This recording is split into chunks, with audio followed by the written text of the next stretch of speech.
एक कविता संघर्षों के नाम, एक कविता प्रतिरोध के नाम, एक कविता उम्मीदों के नाम, एक कविता तनी हुई मुट्ठियों के नाम, एक कविता अपने वजूद के नाम, एक कविता आपके नाम। चूल्हा मिट्टी का, मिट्टी तालाब की, तालाब ठाकुर का। भूख रोटी की, रोटी बाजरे की, बाजरा खेत का, खेत ठाकुर का। बैल ठाकुर का, हल ठाकुर का, हल की मूठ पर हथेली अपनी, फसल ठाकुर की। कुआं ठाकुर का, पानी ठाकुर का, खेत खलिहान ठाकुर के, गली मोहल्ले ठाकुर के। फिर अपना क्या? गांव, शहर, देश। हमारे दौर के प्रखर साहित्यकार, दार्शनिक, चिंतक व विचारक ओम प्रकाश वाल्मीकि जी को हम आज याद कर रहे हैं। मैंने भी देखे हैं यहाँ हर रोज अलग अलग चेहरे, रंग रूप में अलग, बोली बानी में अलग, नहीं पहचानी जा सकती उनकी जाति। बिना पूछे मैदान में होगा जब जलसा, आदमी से जुड़कर आदमी जुटेगी भीड़, तब कौन बता पाएगा भीड़ की जाति। भीड़ की जाति पूछना वैसा ही है जैसे नदी के बहाव को रोकना समंदर में जाने से। जाति आदिम सभ्यता का नुकीला औजार है जो सड़क चलते आदमी को कर देता है छलनी।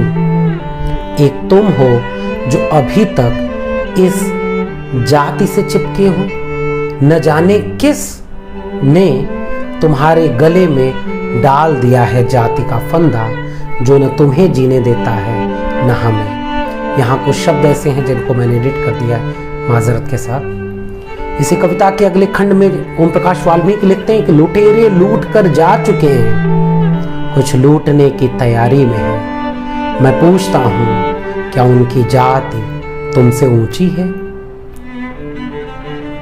ऐसी जिंदगी किस काम की जो सिर्फ घृणा पर टिकी हो, कायरपन की हद तक पत्थर बरसाए कमजोर पड़ोसी की छत पर। ओम प्रकाश वाल्मीकि अपनी एक प्रसिद्ध कविता बस बहुत हो चुका में लिखते हैं, जब भी देखता हूं मैं झाड़ू या गंदगी से भरी बाल्टी, कनस्तर किसी हाथ में, मेरे रगों में दहकने लगते हैं यातनाओं के कई हजार वर्ष एक साथ, जो फैले हैं इस धरती पर ठंडे रेत कणों की तरह। वे तमाम वर्ष वृत्ताकार होकर घूमते हैं, करते हैं छलनी लगातार, उंगलियों और हथेलियों को नस नस में समा जाता है ठंडा ताप। झाड़ू थामे हाथों की सरसराहट साफ सुनाई पड़ती है भीड़ के बीच, बियाबान जंगल में सनसनाती हवा की तरह।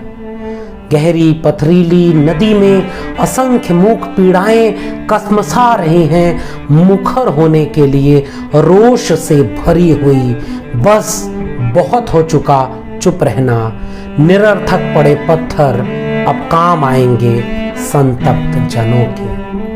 और उनकी प्रसिद्ध कविता सदियों का संताप। दोस्तों, बिता दिए हमने हजारों वर्ष, बिता दिए हमने हजारों वर्ष इस इंतजार में कि भयानक त्रासदी का युग अधबनी इमारत के मलबे में दबा दिया जाएगा किसी दिन जहरीले पंजों समेत। फिर हम सब एक जगह खड़े होकर हथेलियों पर उतार सकेंगे एक एक सूर्य।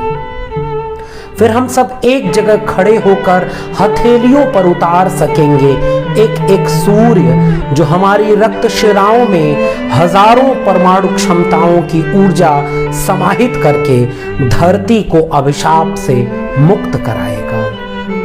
इसीलिए हमने अपनी समूची घृणा को पारदर्शी पत्तों में लपेटकर ठूठे वृक्ष की नंगी टहनियों पर टांग दिया है, ताकि आने वाले समय में ताजे लहू से महकती सड़कों पर नंगे पांव दौड़ते सख्त चेहरे वाले सांवले बच्चे देख सकें, कर सकें प्यार दुश्मनों के बच्चों में अतीत की गहनतम पीड़ा को भूल कर। हमने अपनी उंगलियों के किनारों पर दुःस्वप्न की आंच को असंख्य बार सहा है। हमने अपनी उंगलियों के किनारों पर दुःस्वप्न की आंच को असंख्य बार सहा है, ताजा चुभी फांस की तरह। और अपने ही घरों में संकीर्ण पतली गलियों में कुनमुनाती गंदगी से टखनों तक सने पांव में सुना है दहाड़ती आवाजों को, किसी चीख की मानिंद जो हमारे हृदय से मस्तिष्क का सफर तय करने में थक कर सो गई हैं। दोस्तों, इस चीख को जगा कर पूछो कि अभी और कितने दिन इसी तरह गुमसुम रहकर सदियों का संताप सहना है। बहुत बहुत धन्यवाद। ये कविता आपके नाम।